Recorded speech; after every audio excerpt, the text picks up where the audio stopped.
Hey everyone, welcome back to Infinite Podcast. I'm your host, ready to dive deep. Simon, today's hot topic, brain chips. People are talking about implanting tech into their brains to boost thinking.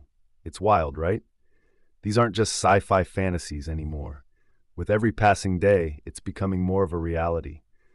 Let's get into the nitty-gritty of how these chips work and their controversial place in our future. What do you say? Are we on the brink of living in an enhanced human era? Oh, absolutely. It's like every sci-fi movie from the 90s is knocking on our door saying, "Told you so." But for real, this stuff makes my brain buzz, pun intended. We're talking about tiny computers in your noggin making you smarter? That's some next-level wizardry. Or, honestly, more like Black Mirror coming to life. You've got to wonder, though, where do we draw the line before we're living with a bunch of cyborg Einsteins? Ethically, it's a minefield. Ethics is the real kicker, Simon. Smarter humans sound great, but at what cost? We might outpace our humanity. Cyborg Einsteins are cool until they decide we're the outdated models. So, Joe, does that mean you're worried we'll turn into some kind of obsolete tech like a stack of old flip phones nobody wants? Not necessarily, Simon. I think it's not just about becoming obsolete. There's a chance we could integrate and adapt along with the technology. History's littered with instances where new tech has been assimilated into society without making humans redundant. We've got to ensure the tech works for us, not against us. Sure thing, Joe. Here's my take. Integrating fancy tech doesn't mean we're out of the job. Yet. But let's keep it real. It's one thing to upgrade your phone. It's a whole other deal to upgrade your brain. We've got to be careful not to lose the essence of what makes us human. I mean, if our thoughts and feelings are because of some chip, then who are we really? It's like, bam, identity crisis. Much? Exactly. Who are we if our brains are on tech steroids? If everyone's thinking the same way because of some chip, say goodbye to creativity and hello to hive mind. That's not evolution, that's homogenization. We should be focusing on using technology to enhance our experiences, not replace what makes each of us unique. Isn't there a line between better living through tech and just living through tech? Bet you soon we'll have brain chip updates like, hey guys, sorry I'm late, had to reboot after the latest patch. Now I can't stop craving tacos and speaking in haiku. Bug fix, anyone?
let's think about this. The same tech could actually enrich personal experience. Like, imagine accessing a memory as easily as a Google search, or instantly learning a language. I see potential for brain chips to not just alter, but expand who we are. Plus, fear of change shouldn't stop progress. We need new tools to tackle future challenges. But sure, control and choice in the matter, non-negotiable. Totally, the potential's sky high. Guess we just have to keep our feet on the ground and remember we're steering the ship. So, as we tangle with the techie brain boost future, I wonder what's next. Keeping us honest while we play God with gadgets in our heads? Maybe? Speaking of playing God with gadgets, Simon, it leads us right into the thick of identity and intellect. I can't help but wonder if tampering with our brains is tampering with our very essence. Aren't our flaws, successes, and struggles what fundamentally make us us? If we start enhancing memories or boosting brain power, will we end up altering what it means to be human at our core? Our nature's always been about adaptability, but isn't this a whole different ballgame? Hey Joe, messing with our gray matter really cranks up the whole what makes you, you debate. But if we can just download a patch for our personalities or memories, doesn't that mean we're like customizable action figures? It's like pick your own adventure, brain edition.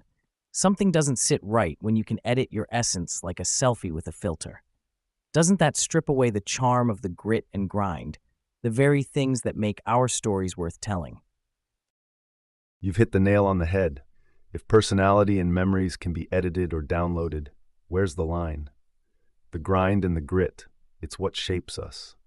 Those late-night cram sessions, the heart-to-heart talks that change our perspectives, that's the raw material of our identities. We take that away, we might just lose the plot of who we really are. Sure, adapting is human nature, but becoming walking, talking avatars customized by the latest software, that'd be uncharted territory for humanity. Wait, hold up. Customizable personalities? Chipping ourselves like we're in a video game character creation screen. That's both epic and terrifying. Where do you even start with that? It's one thing to tweak your hair color or snag a cool tattoo in the real world, but tinkering under the hood of what makes you you? Just thinking out loud here, Joe, but doesn't that sound a bit like playing dress-up with our souls? You know, Simon, it reminds me of a kid I knew growing up. He found his dad's old leather jacket in the attic. Quite the 80s relic. When he put it on, strutting around like he owned the world, it wasn't really him. It was a persona, borrowed swagger. Sure, he looked confident, cool even, but that jacket didn't make him face challenges any differently. It didn't change who he fundamentally was underneath. We're like that. We can dress up our brains with chips or whatever, but is it us or just a fancy facade? The essence that stays untouched, at least I hope so. Man, the attic jacket story is spot on. But hold up, think about this. What if that jacket wasn't just for looks? Imagine it's got some high-tech mojo woven in, suddenly turning the kid into a math genius or a guitar hero. Now, isn't that changing the game? Sure, he's still himself, but now with a supercharged brain. How do you separate the kid from the new tricks up his sleeve? If our intellect gets dialed up to 11 because of a chip, I bet we wouldn't even recognize ourselves at hello. The essence might be uploading to the cloud as we speak. All right, let's unpack this. When we talk about the essence of a person, philosophers like John Locke argued that personal identity is rooted in continuity of consciousness. Think of it as the ongoing storyline in your head. Throw brain chips in the mix that can alter memory or personality, and you're altering key chapters of someone's story. Historically, enhancing our minds isn't new. Humans have always sought ways to boost intellect, from ancient herbal remedies to modern nootropics. The big leap here with brain chips is the magnitude of change they introduce. It's an evolutionary turbo boost, where changes that would naturally span generations might happen overnight. Neuroethicists are actively debating how these technologies could reshape society and individuals. Cognitive enhancements could stratify society further into the neuro-haves and have-nots, leading to unprecedented intellectual inequality. In terms of self-recognition, research indicates that our self-perception is tied to our cognitive abilities. Alter those, and the reflection in the mirror might start to look like a stranger. So yeah, Simon, we're treading on thin ice if we think we can amp up our brains without affecting the core of who we are, our consciousness, our experiences, and essentially, our humanity. Whoa, Joe. So we're talking a cognitive class system. The rich get Brain 2.0, while the rest of us are stuck with plain old thinker tinkers. And if our brains go all bionic, do I need to start questioning the mirror every morning? Like, hey, you, am I the real Simon or just Simon 2.0? Wild times ahead. Absolutely wild, Simon. But think about it. If this tech is only for the elite, we're looking at a whole new type of division. We've already got enough inequality in wealth and access to education. Now add brain upgrades. Society could split into not just classes, but species of sorts, one inherently more capable than the other. And self-recognition isn't trivial, it's foundational. If every morning involves a self-check-in with your upgraded mind software asking, "Who am I today?" we're in for some existential crises on a global scale. Our essence, that sense of a continuous self despite changes around us, is at stake here. It pushes past the frontier of identity into unexplored territory. When "I think, therefore I am" becomes "I upgrade, therefore I'm different," that's when we'll really have to reevaluate what our essence truly is. Then again, imagine a debate club where everyone's rocking the latest brain chip. Suddenly, it's less about who's got the snazziest argument and more about who's due for an update. Talk about leveling the playing field. Or maybe just turning us into robots arguing over who forgot to charge last night. Exactly, Simon. Picture a debate where it's not your knowledge or critical thinking that wins the argument, but who has the latest firmware. It's like if everyone had cheat codes for chess, a glittering showcase of artificial intellects devoid of genuine wit. However, to play devil's advocate, this could also force us to redefine what debate means. Raise the bar beyond mere facts and into the realm of creative application. Could be that brain chips don't reduce us to robots, but rather push human discourse to new heights, demanding original thought even more. Imagine needing to innovate on the fly because everyone already knows what you know. Chips won't save you then. It'll be raw creativity running the show. Right on. But then, what's the deal with creativity in this chip-charged world? Do you think we'd evolve to push creative boundaries, or might we become a bit lazy, relying too much on our silicon sidekicks to do the heavy lifting for imagination? You know, Simon, this reminds me of my old band days. We had a lead guitarist, let's call him Eddie, who was a natural. The guy could string riffs together in his sleep. Then one Christmas, he got this fancy effects pedal, the kind every guitarist drooled over. At first it was magical. It added layers to our sound we never thought possible. But then something happened. He started relying on that pedal for everything. His practice waned, because with the press of a button, why bother? Slowly, his raw skill dulled, and eventually, so did our band's edge. So to circle back to your point, sure, brain chips might expand our capacity for creativity initially. But there's a risk, like Eddie and his pedal, that we get comfortable, maybe a bit lazy. When creativity comes easy, do you stop seeking out those moments of inspiration, cease striving for the next level because technology has handed it to you on a silver platter? I'd say, let's keep the human in creativity, no matter how tempting the silicon shortcuts are. Man, Eddie's pedal saga is the perfect metaphor. Sure makes you wonder if we'd all just get cozy hitting the genius button and forget how to light up our own mental fireworks. There's a fine line between enhancement and dependency, right? What keeps us grounded if we're constantly launched into orbit by brain chips? It's like, how much of you stays you when your thoughts are running on aftermarket parts? Food for thought. Or should I say, bites for thought. Hitting that genius button does sound like straight-up science fiction, doesn't it? Like something out of The Matrix. Remember how characters would just download skills into their brains? It felt fantastical back then, but with today's neural implant talks, maybe not so much. Sci-fi has been toying with these ideas way before we considered them possible. Speaking of which, apart from Neo's instant kung fu know-how, there are films like Transcendence, where the line between human and machine blurs dramatically. It's a bit of art imitating life, or is it the other way around now? Ah, The Matrix was epic, sure, but let's be honest, flipping the neural implant switch for Kung Fu mastery? A bit too easy. No sweat, no late nights tripping over your own feet. Where's the fun in that? And transcendence?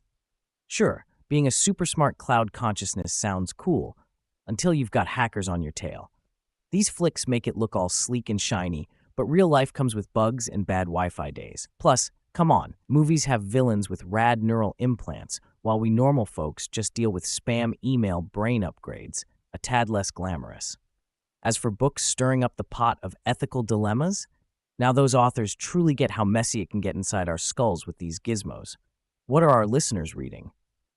Anything that nails this neural enhancement head fiasco more than Keanu dodging bullets? I hear you, Simon. Movies, they paint the neural implant concept with broad, glossy strokes. Think action scenes, moral quandaries packaged in neat 2-hour narratives. But books, now that's another ballgame. They dive deep into ethical mazes, exploring nuances we've only briefly touched on here. Take, for instance, the likes of Neuromancer by William Gibson, or the Ender's Game series by Orson Scott Card. These authors foresaw an intertwined future of humanity and tech. Their work probes way past the surface glitches and shines a light on the personal toll these enhancements could inflict on society, identity, even free will. The moral conundrums are rich soil for readers to ponder what they might do, faced with such power. Listeners, got any favorites from your bookshelves that dig into the neural implant storyline as much as we have? Post them up. Let's get a virtual book club going. Remember, when we thought the most intense thing about our phones would be dropping them in the toilet? Those books make neural implants feel like we're about to drop our brains in there instead. Buckle up, kiddos. It's going to get a whole lot more complicated than rice in a bag. Books and movies with brain chips? That's an almost prophetic level of guessing how the future could turn out. As a geek at heart, it blows my mind thinking about Neuromancer. Gibson was spot on with his vision of cyberpunk futures. And let's not forget Ghost in the Shell, tackling what it means to be human when our brains can mesh with machines. It's wild. These stories were brewing ideas of neural implants long before we had the science to back it up. And here we are, talking about making them reality. Kind of makes you wonder if these authors had crystal balls instead of typewriters, right? What's your take, audience? Do these futuristic tales make you excited or a bit uneasy about where we're headed? Neuromancer. Ghost in the Shell? Hold the phone. Are you telling me there were books and flicks that predicted we'd be chatting about brain tech mashups way before I could even spell neural? That's bananas. These storytellers were cooking up all kinds of future pie while most of us were still playing with walkie-talkies, thinking, wow, this is peak technology. Unreal how spot-on fiction can be. They say life imitates art, but I'm starting to think it might just be the other way around. Totally bananas, Simon. Fiction often feels like a sandbox for the future, right? These writers toss in a dash of tech, a sprinkle of speculation, and voila, you've got a recipe for tomorrow's headlines. But let's get real. There's a gap between movieland dreams and the nuts and bolts of science. Remember how we all freaked out over hoverboards after Back to the Future? Yeah, me waiting at the bus stop in 2023 says it all. Predictions are one thing. Making it happen is another ballgame. And sure, art's been nailing predictions, but it also hurls some crazy curveballs.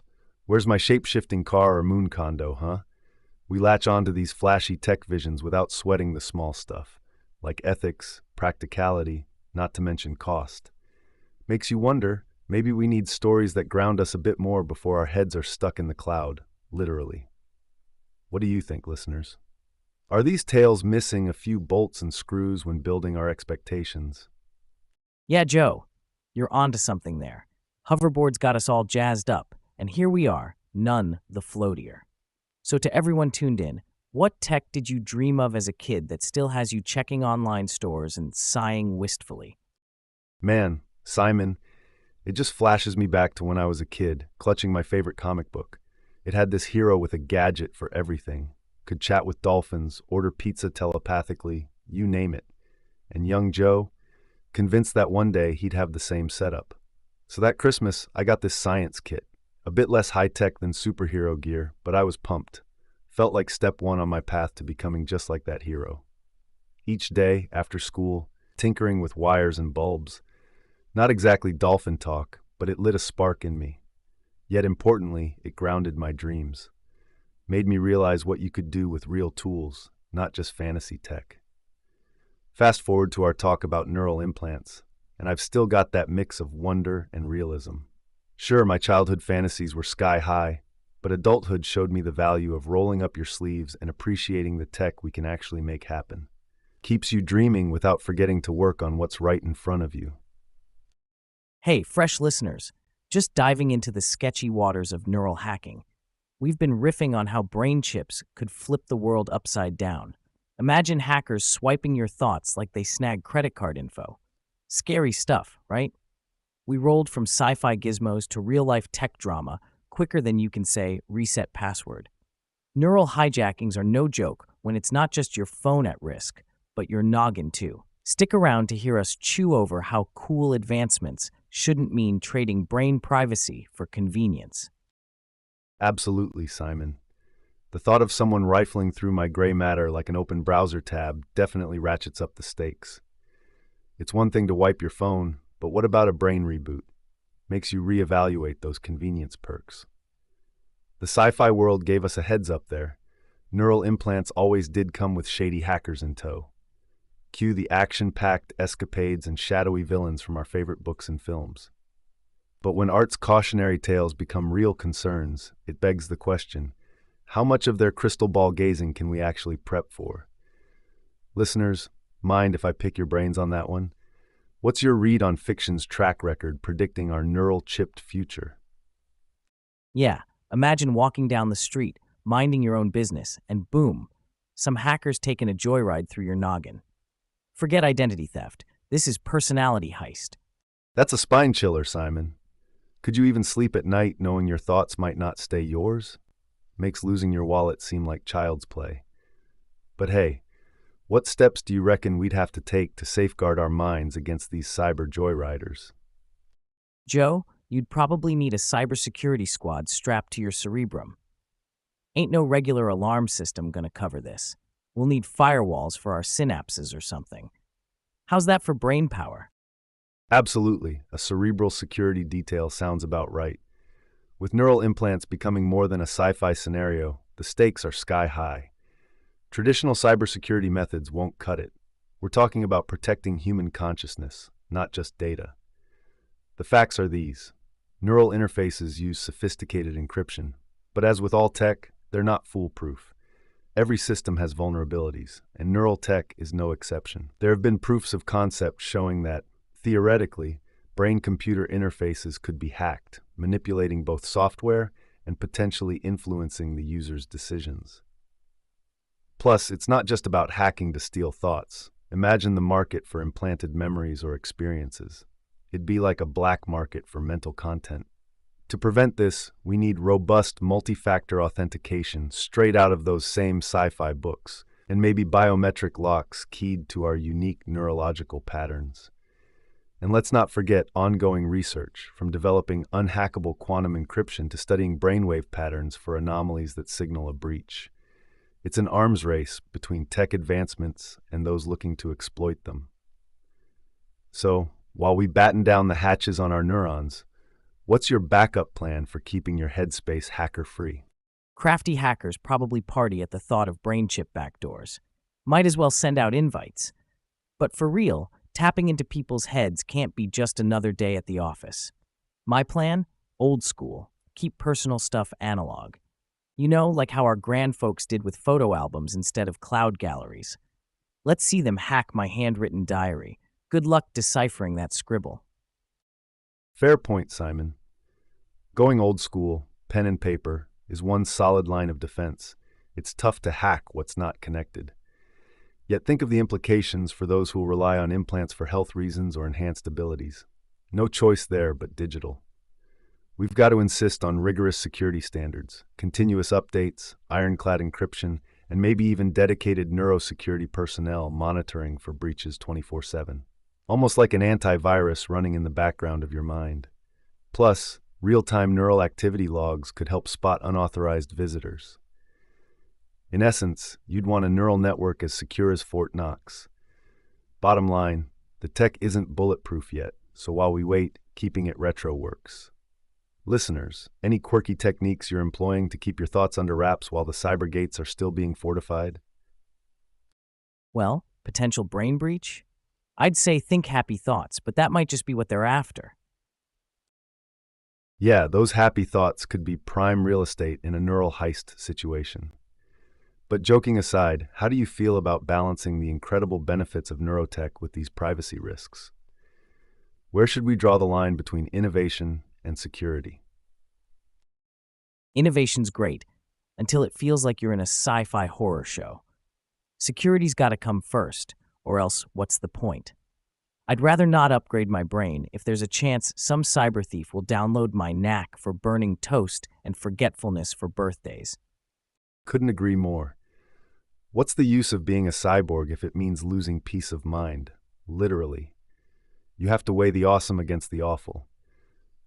Listeners, think about this. Should we pause the neuro revolution until security's foolproof? Or is that just holding back progress? Where's your line in the sand between next-level potential and keeping your noodles safe from prying cyber eyes? Let's mull over that as we dive into our next chat. Stay tuned. Man, protecting brainwaves is one thing, but what about actually cracking the code of those waves?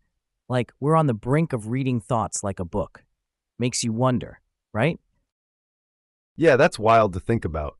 Deciphering brainwaves is straight out of a sci-fi novel. If we pull it off, it's a game changer, like suddenly understanding another language. Digging into the nitty-gritty, EEGs and other tech literally translate electrical activity into something we can analyze. That's our thought process on display. A bit intimidating? Absolutely. For a long time, our brains were like locked safes, but neuroscience could be close to cracking that safe open. Just picture the implications. We could revolutionize how we treat mental disorders, unlock new learning methods, or even streamline how we interact with technology. Could we one day download knowledge directly into our brains, Matrix style? Who knows? Listeners, what are your thoughts? Are you ready to share your inner monologue with the world, or does the idea make you want to go off-grid? Hold up. Reading thoughts like opening a book? Can't even keep a poker face, and now there's no hiding what's up in the old think tank? Talk about an introvert's nightmare. But real talk, that's some next-level breakthrough. If our brainwaves spill the beans on the inside scoop of how we tick, that's kind of epic and scary. Goodbye privacy. Hello, mind messages? Download knowledge. Joe, you sure we're not in the Matrix already? Well, Simon, the thought of transparency is freaky, sure. But there's another angle to consider. If we could interpret brainwaves, imagine the positive flip side, helping those locked in with conditions like ALS communicate. Or better yet, what if we could spot a neurological disorder way before symptoms show up? This isn't just about airing private thoughts for all to hear. It's revolutionizing medical science, giving voice to the voiceless, and maybe even preventing diseases. So yeah, the privacy concerns are legit. Nobody wants their deepest fears on blast, but the potential benefits are huge. It's not black and white. There's a shade of gray worthy of debate here. What safeguards would you want in place to feel comfortable with this tech, Simon? Comfortable. That's a stretch, Joe. But guess if I had to strap on the brainwave reader, I'd want some heavyweight ground rules. Like, let's say, a big red do not disturb sign for personal thoughts and only tapping in when I give the green light. We talking about medical miracles, sure, but can't help picturing some guy in a lab coat eavesdropping on my lunch plans or my secret salsa recipe. No one gets that. No one. Keep it to the important stuff, like saving lives and supercharging learning, and keep your mitts off my musings about tacos and cheesy 80s music. All right?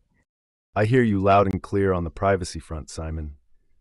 It's one thing to have amazing tech that could potentially unlock human potential, but entirely another to feel like you're always on stage with no curtain to close.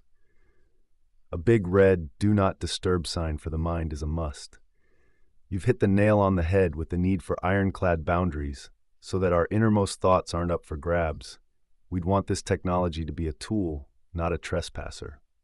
especially when it comes to something as precious as your secret salsa recipe.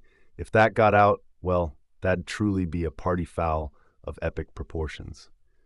At the end of the day, there's got to be a way to harness this tech without turning us into an open book.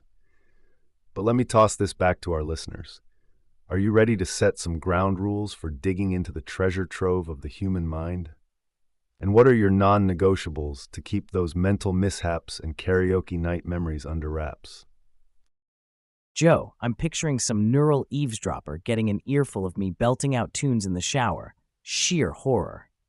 All right, so we've got to put up mental speed bumps or something. They want to peek into our gray matter? Fine, but let's keep it clinical. Just stats and facts. Leave my dream of becoming a Ninja Turtle out of it. Talking safeguards, listeners, help me out here. What's your brain's VIP list looking like? Who gets all access passes to those electric waves bouncing around your noggin, and who gets bouncer blocked at the door? The future is knocking. Do we even answer? You know, really getting into the nitty-gritty of brainwave technology is one beast of a challenge, Simon. For me, my brain's VIP list is pretty short. Emergency medical staff during a crisis, maybe? That's it. Even then, what exactly are they looking at? My stress levels, or something deeper? Let's up the ante here. Say scientists move beyond mere thought translation and towards actually altering thoughts. What happens when mental suggestions via brainwaves come into play? Suddenly, your dream of becoming a Ninja Turtle doesn't quite stay just a dream anymore, does it? And who regulates this? Is there going to be some kind of brainwave FCC monitoring waves like airwaves? So yeah, clinical facts only are great in theory, but man, enforcement's going to be tricky. How do we establish that brain privacy firewall?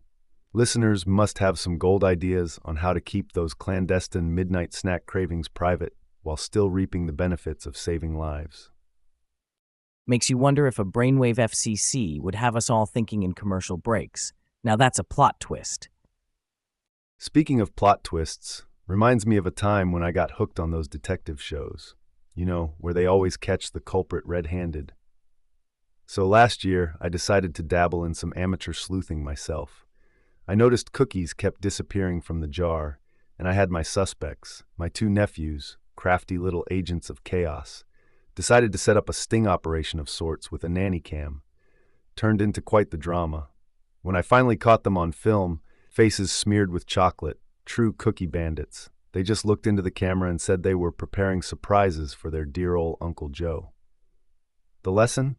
Sometimes, even when you think you've got all the data and you've cracked the code, there's more to the story, like that hidden intent or the thoughts behind actions. And in the case of mind reading, maybe not everything needs to be exposed. What we might think is just mischief could be something sweeter.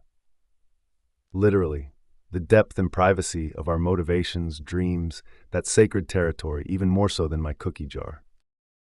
That's a classic detective caper right there. But hey, what was your first clue in the case of the vanishing cookies? Did you go all out with the magnifying glass and the trench coat, or did the chocolate smudges lead the way? The first clue was the classic, missing cookies right after their visits. No magnifying glass needed, just followed the trail of crumbs. Didn't don the trench coat, but I sure played the part. That got me thinking, if I can solve a cookie heist with just crumbs, imagine what deciphering brainwaves could uncover, insights into learning disabilities, maybe even detecting lies. It's fascinating and a bit intimidating. The brain's our final frontier, full of untold secrets. As we get closer to mapping these mysteries through EEGs and other tech, it becomes that much more important to protect them, like the secret recipe for those delicious cookies. Sure, those crumb trails in our minds can lead to breakthroughs, like seeing into the core of who we are. But it's a delicate dance between revelation and privacy. Makes you wonder what cookies of knowledge are yet to be discovered in those brainwaves, doesn't it? And at what cost? Listeners, we'd love to hear your take. Where do you draw the line in the sandbox of the mind? Absolutely, Simon. And branching off that, a big question still looms over us. Consciousness itself. Philosophers have been scratching their heads about this one forever. How does a bunch of neural sparks and chemical reactions conjure up me or you? Does cracking the code of brainwaves bring us any closer to nailing down what consciousness really is? It's the ultimate detective story, with neurobiologists and philosophers both on the case. Now, if only they could find those metaphorical cookie crumbs that lead to the seat of awareness. Right, Joe. Because nailing down consciousness is like trying to grab smoke with your hands. Good luck with that. You've got these brainy types peering through microscopes and ancient thinkers using nothing but their noggins, both hunting the same big-footed beast. Just because we can map out where thoughts light up in the noggin doesn't mean we're any closer to bottling the ghost of the machine. Sure, neural sparks fly, and voila, you feel ticked when you stub a toe. But was Socrates onto something? Maybe knowing yourself doesn't come from a lab report. It's deeper than data. And hey, if understanding myself means volunteering my brain for science, I'll pass, thanks. What about you, Joe? Ready to toss your consciousness into the ring? Oh, absolutely not, Simon. My consciousness is staying firmly in the ring's corner, not about to be a guinea pig for that. But look, this whole notion of knowing oneself, it's classic Socrates, and it gets more complex with every new scientific discovery. Let's go old school for a second. Think back to Descartes. I think, therefore I am, right? It almost sounds like he predicted future brainwave studies. Was he implying that thinking is consciousness? Fast forward to today, and we've got neurobiologists looking at the brain saying, I see sparks, so you must be. It's as if they're trying to prove existence by locating the flashpoint of thought. Historical perspectives had nuance, insight without an EEG printout to guide them. They went all in on introspection, knowing the mind was more than electrical patterns. Now science brings us to the edge of capturing those patterns. Are we closing in on understanding consciousness from the inside out, or are we just tracing shadows? Enlighten me, listeners. Can self-awareness be mapped, or is it that untouchable smoke Simon talked about? Oh, Descartes with his I think, sure. But let's kick it up a notch. How about I laugh, therefore I am super confused? Consciousness is like trying to read the terms and conditions of your own brain. It's there, but good luck understanding it. Ha! That's spot on, Simon. Laughter as a sign of consciousness. Now there's a thought. It's those uniquely human experiences, laughter, love, sorrow, that really throw us into the deep end of the consciousness pool. I mean, we've made leaps in neuroscience, sure. We've got brain scans lighting up like Christmas trees, showing us where emotions might live and thoughts travel. Still, interpreting that data, we're like toddlers taking their first steps with it. But is that all there is? If the roots of consciousness could be summed up neatly in neural circuits and packets of electrical activity, humor wouldn't be such an enigma, right? So yeah, terms and conditions analogy checks out. We all hit agree on our brain's T&C without reading, because who can decipher that? The experience, the joke cracking, the melodies resonating with us, that's the real deal. Layers upon layers, not merely inputs and outputs. Could decoding thoughts push us toward the seat of awareness? Maybe, but until science figures out why we laugh at dad jokes or cry at sappy movies, we're still just squinting at the manual. Isn't it bonkers, though, Joe? Like, maybe laughing at those terrible dad jokes is the brain's way of saying, yep, I get it, and I'm part of this weird human club. We're wired for so much more than just sparking neurons. Oh, it's wild, Simon. Laughter might be our brain's secret handshake.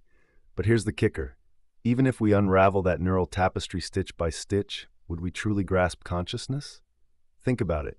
Can a tape recorder understand the symphony it plays? I'm going to push back on the wired for more bit. It's not just about being part of the human club. It's the entire experience of being. And let's not forget emotions, those messy, unquantifiable feelings. They play just as big a role in I am as rational thought does. A robot can analyze data, but can it feel awe at a sunset or the warmth of holding hands? We need both sides of the coin, the laugh at the dad joke and the tear in solitude, to even begin to sketch out the enigma of consciousness. We're walking mysteries carrying around the universe inside our heads. The quest for understanding consciousness isn't just scientific, it's poetic, it's philosophical, it's deeply personal. So what say you, listeners? Is cracking the code of our neural networks getting us closer to Eureka, or are we just tinkering with the tip of the iceberg? And if you thought consciousness was a handful, try wrapping your head around why we find something like tripping over our own feet hysterical. Hey, fresh listeners. You're tuning into a lively chat where Simon and I are pondering the hilarious puzzle of consciousness. We're comparing noggins to nuts, brainwaves to deep philosophical ideas about what makes us us. Can we really know ourselves through science, or is self-awareness more like an epic saga that no lab can fully capture? We've ventured from Descartes' classic, "I think, therefore I am," to figuring out why slapping our knee after tripping is not just reaction, but part of being human. Stick around as we dig deeper into this comedy of errors called consciousness. Hold on, Joe. What if the brainiacs are onto something? Picture this. Every laugh, every cry, it's all in the wiring. Imagine your noggin is like a super complex app. It's got programming for feeling blue or busting out laughing at those corny dad jokes. Some say consciousness isn't as mystical as we make it to be. It might just be the sum of all our biological parts playing their tune. I can hear the hardcore scientists now. Heartfelt feelings? Nah, that's just your circuits firing. Maybe we're not as enigmatic as we'd like to think. All these emotions could be boiled down to natural processes that we've romanticized. And who's to say romance isn't just another subroutine? Whoa, did I just go full robot there? Full robot mode, huh? Well, plug me out, Simon. I'm not buying my laughs as just a bunch of on-off switches. Sure, our brains could have all the bells and whistles of a high-tech app, but there's got to be more sauce to it than that. Heartfelt emotions, those teary movie moments or chills from music, just circuitry? No way. That's like saying the Mona Lisa is just paint on canvas. It's not about what things are made of. It's the meaning we give them. If all our feelings were pre-programmed, wouldn't we all react the same way to everything? We know that's not how it rolls. I'd argue that the scientists you mentioned, they might know the tune, but do they feel the rhythm? There's an improvisation to consciousness that no lab has yet scored. So until someone shows me the romance subroutine in action, I'm holding out on the theory that we're living in a cosmic symphony, not just following a code. Absolutely, Joe. I think you nailed it. Our personal symphony. There's a richness to our consciousness that defies simple explanations, right? It's like every person's mind is their own unique playlist. So what do you all think? Are we just complex biological algorithms, or is there an intangible essence at the heart of consciousness?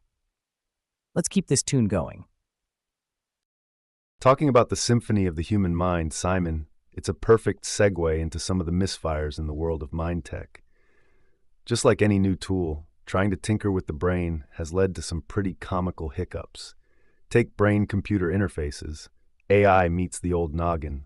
You'd think we'd have it all figured out with today's tech. But oh boy, are there stories. So you've got these cutting-edge experiments, right? Scientists are pushing the boundaries, trying to turn thoughts into actions through machines. Sounds good on paper. In practice, let's just say the results can be unpredictable.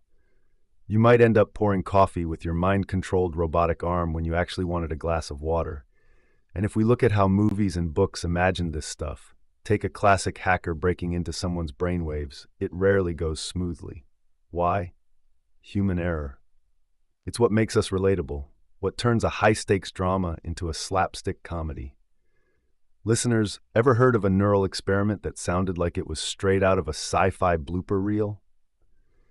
Mind tech failures remind us we're far from being predictable algorithms.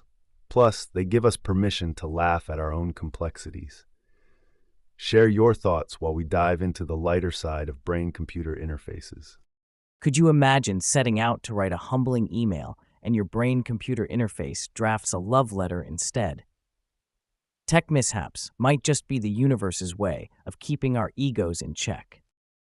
Let's flip the script, Simon. Sure, a brain PC interface drafting a love letter when you wanted to write an apology may keep our egos in check. But here's another spin. What if these very mishaps are critical learning points? Tech missteps don't just knock our pride down a peg, they're pivotal for innovation. These unintended responses can be eye-openers. They show us brains aren't as straightforward as code in a computer. They reflect complexity and adaptability, traits that we want to harness, not stifle with overly rigid systems. Each error provides unique insights into our neural pathways, helping refine the tech.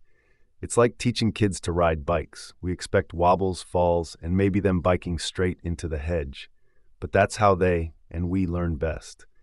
So maybe, inadvertently scripting a love note instead of an apology hons our understanding of emotion and intention in ways smooth sailing never could. What's your take, audience? Are tech glitches mere ego checks or stepping stones to smarter systems? Imagine trying to play a track on your Mind MP3 player, only to blast Happy Birthday at a work meeting. Mind tech flubs are the universe's comic relief. Absolutely. These mind tech blunders definitely serve up some cosmic comedy. You're sitting there, all serious at the work meeting, and suddenly there's a Mind MP3 player starting a spontaneous happy birthday party in your head.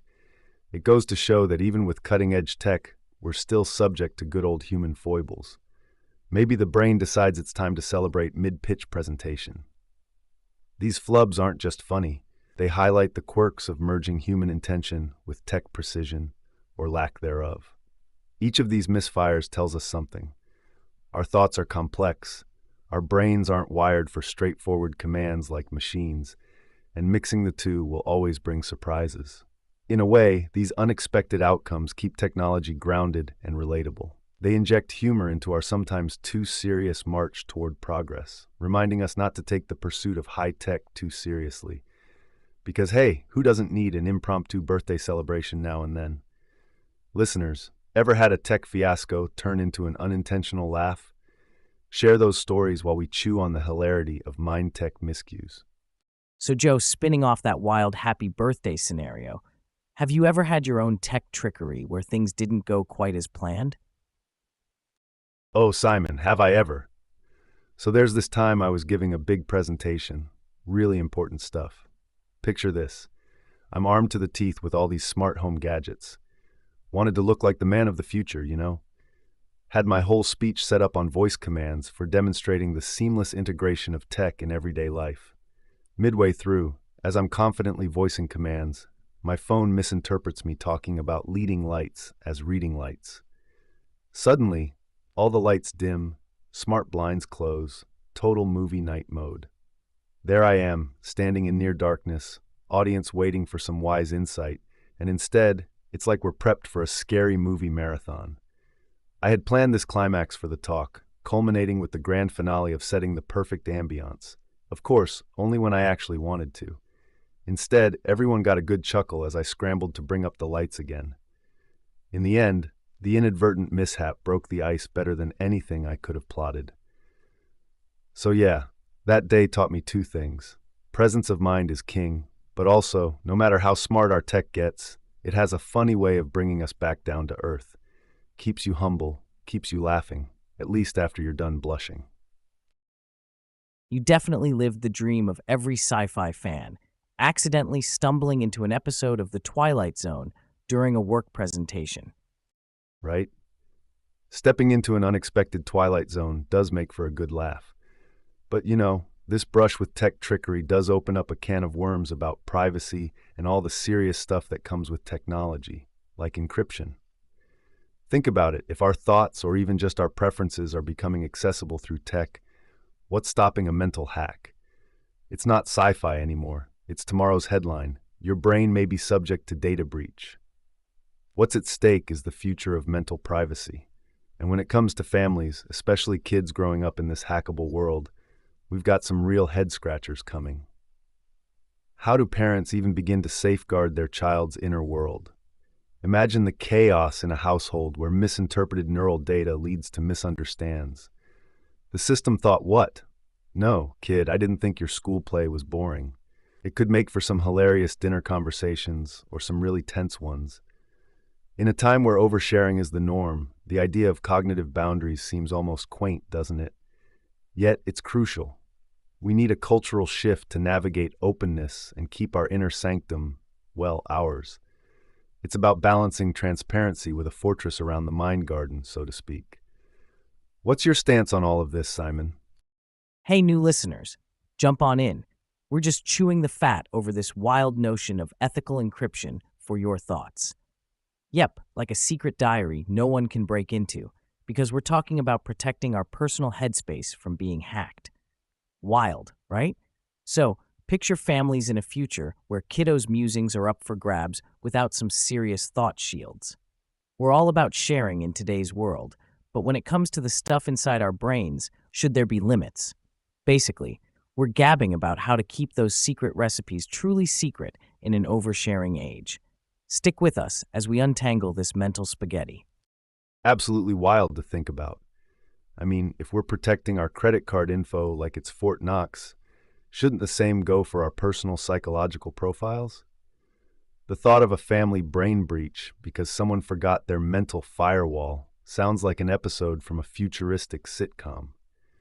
Makes you wonder, if brain breaches become a thing, could family game night turn into guess who's hiding the truth with real-time thought scanning? Wild. Wait a second. Hold on. Real-time thought scanning during family game night? That's a hard pass for me, Simon. That game would end in disaster. We can laugh about it, but the idea treads on seriously invasive territory. Sure, tech could tell if you're bluffing during poker, but what about catching you off guard with deeper, more personal thoughts you're not ready to share? Game night just turned into a therapy session nobody signed up for. And ethics-wise, here's a curveball. Should there be laws against involuntary thought exposure? Or is that policing too much? I reckon protecting our mental space is as important as safeguarding our homes. Imagine a world where thought theft is an actual crime. Now that's a Pandora's box I'm not sure we want to open. But hey, maybe I'm overthinking it. What do the rest of you think? So you're saying, slap a padlock on the brain box and toss the key. What kind of laws do you think we'd need to keep our noggin narratives under wraps without going overboard? We'd probably need laws akin to digital privacy rights, but tailored for mental space. Think consent clauses for sharing neural data, and clear definitions on what constitutes a thought crime. But do you think, Simon, that we can enact such laws without ending up in an Orwellian scenario where thought police are real? Joe, I get your Orwellian fears, but here's a curveball. Strict privacy laws might stifle innovation. If we lock down thoughts too tightly, we could curb advances in healthcare or security.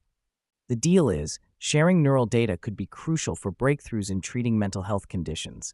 So yeah, thought police are creepy, but swinging the pendulum too far towards privacy could also haunt us. Whose side are your brainwaves on? Simon, you make a solid point about the fine line between privacy and progress. My brainwaves definitely lean towards a balance. Yeah, we can't have thought police, but no locks on our brain's diary seems reckless. We need smart laws that protect us without handcuffing innovation. Let's use neural data to crack mental health mysteries. Great, but also ensure people's innermost thoughts aren't for public consumption without consent. It's about voluntary sharing, strong safeguards, and ethical boundaries. We want to avoid creating a culture where it's normal to snoop around in someone's mind just because we can.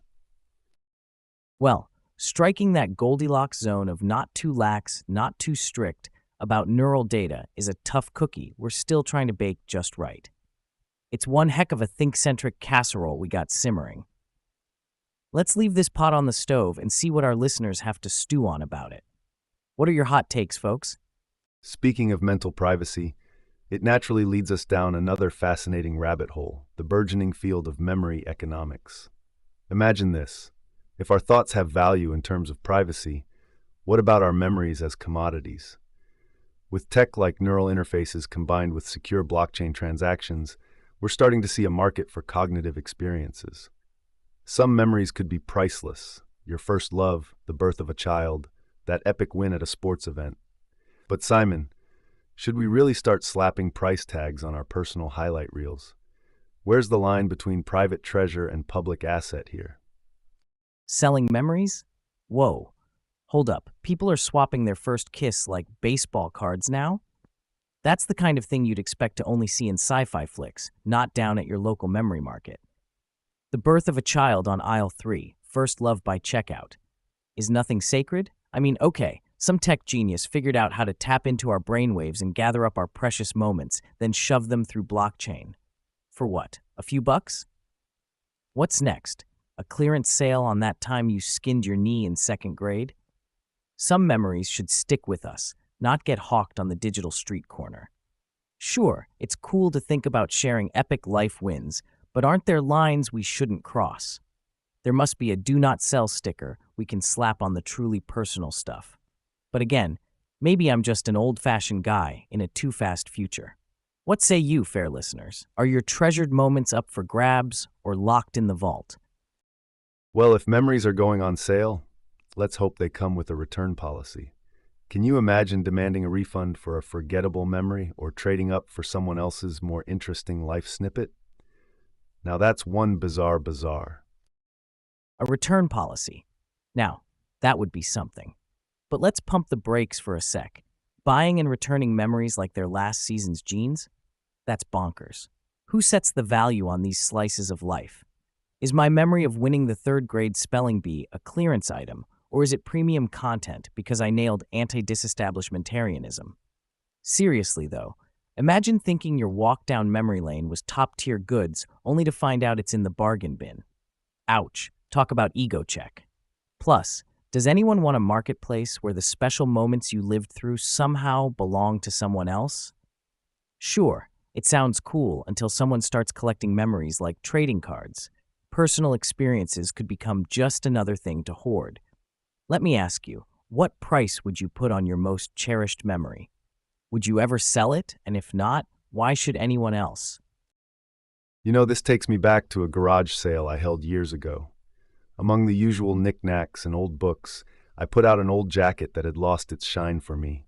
Nothing special, just an old leather jacket. A neighbor picked it up, and his face lit up with joy. Turned out he had one just like it during his college days, which was the best time of his life. He offered more than I asked, saying it was priceless to him. It made me think, what we value is so subjective. That jacket was just clutter to me, but to him, it was a treasure trove of memories and emotions. Now imagine if we're exchanging actual memories instead of objects tied to memories. That's personal history turned into currency. Maybe it's not as tangible as that old jacket, but infinitely more intimate. Makes you ponder the true worth of our experiences, doesn't it? Absolutely. It's a mind bender. When we chat about memory economics, what we're tackling is the idea that our mental reruns could be digital gold mines. Companies out there are dreaming up ways to mine our mental scrapbooks with neural interfaces. Imagine a high-tech hairnet scooping up your thoughts. Imagine tech where you can record and store memories on devices. Then, using blockchain, which is like an ultra-secure digital ledger that makes sure transactions are legit and tamper-proof, these memories get traded. It's like selling snapshots of your brain's movie reel, and it's as futuristic as it gets. The real kicker is who decides what those memories are worth. Some might pay top dollar for memories tied to new skills or serene landscapes. Others might want a piece of your adrenaline-pumping skydiving adventure. Talk about shopping spree in someone else's head. It's not all just thinking about the cash either. Ethics come into play too, big time. Should we even tread in the sacred halls of someone's mind? And how about the marketing? Imagine ads for memory deals popping up on your feed like 2 for 1 on childhood Christmases. Madness, huh? Memories lighting up the for sale sign may still be sci-fi, but given the pace of tech, it's a topic worth chewing over right now before the future zooms past us. Now, don't zonk out on me, Joe. What are your 2 cents on all this? Skydiving adventures for sale, huh? I'd line up to sample that thrill without the risk of my chute not opening. But seriously, imagine snagging a memory only to find out it's better in your head than on replay. The ultimate buyer's remorse. Right, it's like ordering a gourmet burger off an ad and getting served up a sad, squishy bun in real life. Reality can be such a buzzkill sometimes. Absolutely. That gourmet burger picture that gets us drooling. Only when we bite in, we find it's all photo shoot magic and no flavor. It's the same risk with buying someone else's memories. Their epic adventure might not give you the same buzz. It brings us down to personal experience being non-transferable at its core. What tickles your brain cells might not do a thing for mine, right? Plus, there's a genuine slice of life that I bet can't be replicated or sold. The feel-good tangibles like smell, touch, context. And the idea of marketing memories kind of takes away from creating our own, doesn't it? So here's the tricky bit. While the concept is mind-boggling and oozes futuristic vibes, the human element, the soul of those memories, could just end up lost in translation. Oh, definitely. It's like trying to wear someone else's glasses and expecting to see the world clear as day. Just won't happen. Memories aren't a one-size-fits-all hat. They sit weird if they're not yours. The smell of grandma's cookies baking, that first dizzy ride on your dad's shoulders, no tech can mimic that warmth. It's like saying you can bottle up summer days or sell the exact feeling of sand between your toes. Nah, no sale. What worries me the most? We get so hung up on replaying others' greatest hits, we stop making our own jams.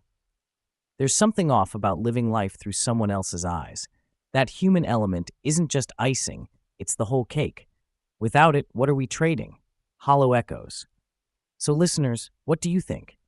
Ready to cash in your memories or keep them where they belong, in your heads and hearts? Yeah, Simon, wearing someone's memories like secondhand glasses is definitely not the same view. The human experience is too rich, too textured to become just another digital commodity.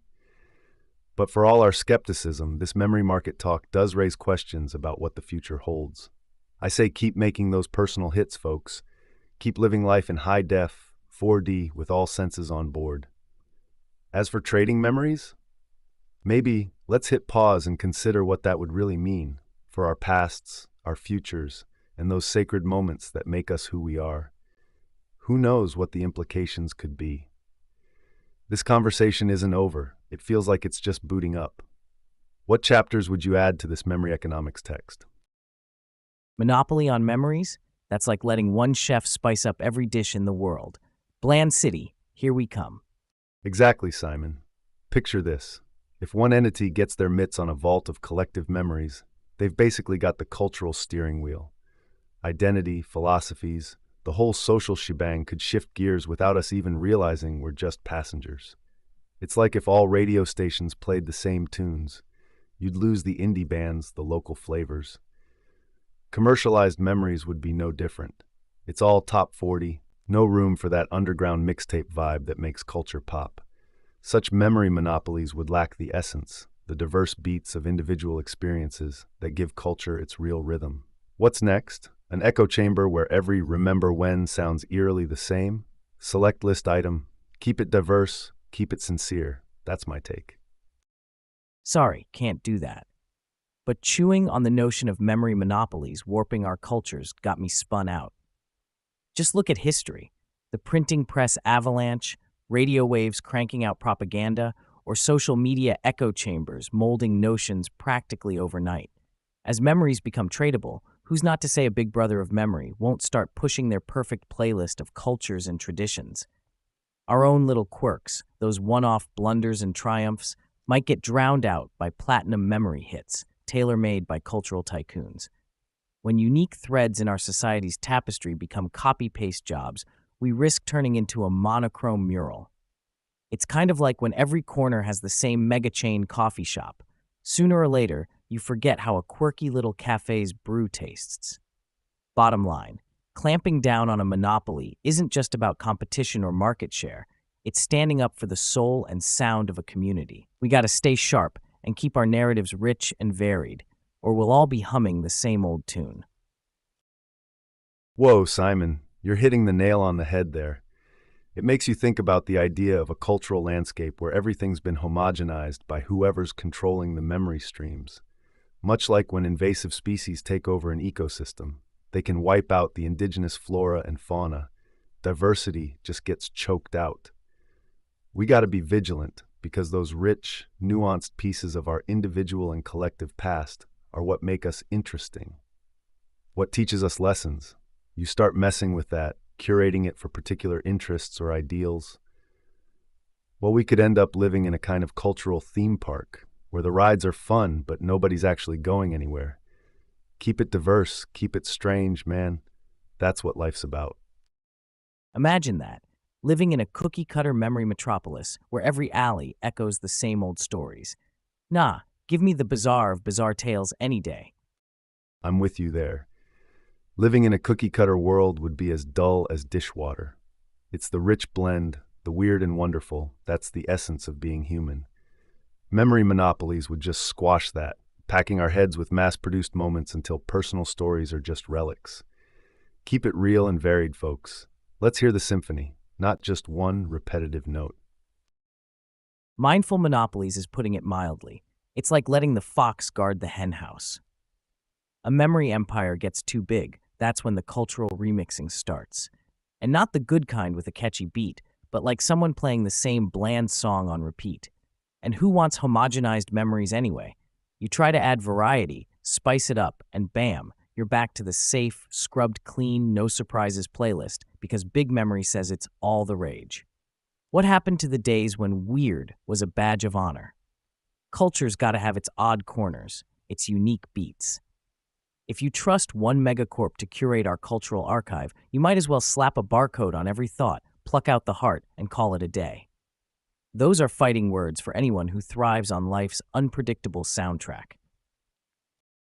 But flip the script for a second. Maybe there's a silver lining to the Big Memory scenario. Could a bit of curating cut through the info overload? With so much noise, some folks might actually welcome a greatest hits approach. It could, in theory, bind us with shared experiences, foster a sense of unity. Sometimes we rally around common stories, big sports wins, moon landings. Memorabilia like that forges connection points. Who's to say a memory monopoly couldn't potentially distill our collective chaos into something coherent? It might offer stability in an ever-fractured world. That doesn't mean it's risk-free, but sometimes it's worth playing devil's advocate to see all sides. Wait, hold up. You're saying there's a world where the chaos of everyone's wild memories could be sifted into cozy classic hits we all know by heart? That's like trading every flavor of ice cream for just vanilla. Sure, shared moments unite us, but whose highlight reel are we watching then? Someone else's picks might miss that personal zing that makes memories matter to us. Unity's cool and all, but at what cost? We'd lose pieces of our messy, vibrant selves. It feels too much like signing up for a cultural cruise with no ports of call. You get where you're going together, but you miss the fantastic detours along the way. It sounds a little too tidy for my taste. You can't scrub life's graffiti without losing some color. Indeed, the whole cozy greatest hits concept gets thorny. Let's talk facts. Historically, empires of all kinds, from the Roman to the British, consolidated power and pushed cultural norms that often diluted or erased local customs. Monopolies in any form tend to create a homogenized culture. In the digital era, companies like Facebook or Google have significantly influenced what we see online. Algorithms craft our digital environment, echo chambers proliferate. Studies show these platforms shape not just our shopping habits, but our values, politics, even social interactions. The parallel with memory monopolies? Pretty stark. Think about one company, maybe Memory Inc., curating what memories matter. Just like algorithms showing you repeated content, this monopoly could filter which shared cultural memories get replayed, influencing public consciousness en masse. And when it comes to personal identity, research into neuroplasticity suggests our brains develop based on experiences. Feed everyone the same memories, and you might just start shaping people's minds and identities. Dystopian much? Finally, let's not forget antitrust laws were introduced for a reason, to prevent control that restricts competition and harms consumers. Mindful monopolies has grave implications for how we maintain diversity in the face of cultural consumerism. If our brains are the new marketplace, you gotta ask, are we customers or are we the product? It's a fine line between shared culture and shared brainwashing. Let's make sure we're browsing memories, not just memorizing someone else's browsing history. Throwing your precious recollections into a game of recall roulette? You'd better brace for memory mix-ups more tangled than last year's Christmas lights. Imagine downloading a high school prom memory and ending up with the awkwardness of someone else's first dance, or worse, their math test. Recall roulette could seriously backfire. Like, you'd expect memories of skydiving, but surprise, you're terrified of heights. Now, every time you look out a window, your knees go weak. Or picture scoring what you think is a recollection from a top chef, and boom, instead you get their memory of burning toast. The chance of snagging someone's blooper reel does have its charm, though. Who wouldn't chuckle at some of the mixed-up moments? It would beat watching the same old sitcom reruns. But really, would accidentally getting someone else's trip to the zoo make me funnier? Doubt it, unless those monkeys knew knock-knock jokes. So Simon, if you gambled on recall roulette and got a zoo memory, monkeys and all, what's the funniest possible mix-up you could picture happening with that sort of mental souvenir swap? Imagine going in for the thrill of a jungle safari adventure memory, but instead, you get the day I mistakenly wore a banana print shirt to the primate exhibit. Total monkey mayhem. My tranquil trek turned into the ultimate game of tag, except I was it and bananas were apparently the jackpot. Now that's a mental picture. Safaris swapped for simian shenanigans. Sounds like an episode of a wild sitcom. The mix-up's no skydive scare, but it carries its own brand of humor. Maybe I'd get the hang of dodging monkey swipes or develop swift reflexes. Or maybe I'd just learn to steer clear of fruit-themed fashion in the future. Seeing the world through your banana peel-tinted glasses? Hilarious. But would it make someone funnier? There's a thought. If laughter's rooted in relatability and surprise, could wading through someone else's comical mishap add layers to our humor? It just might. But there's the rub. You'd have to remember it's not actually your memory.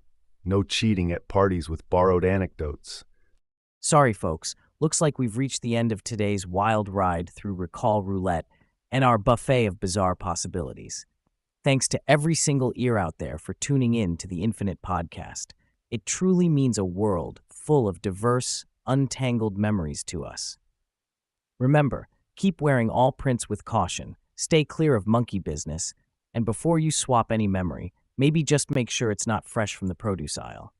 We can't wait to catch you next time, same place and hour, tomorrow at 5 p.m. Eastern, for another dive into the delightfully odd corners of our minds and maybe the universe. Stay quirky, stay questioning, and as always, keep those memories your own brand of special. Until next time, don't trade those memories. You never know when you'll need them.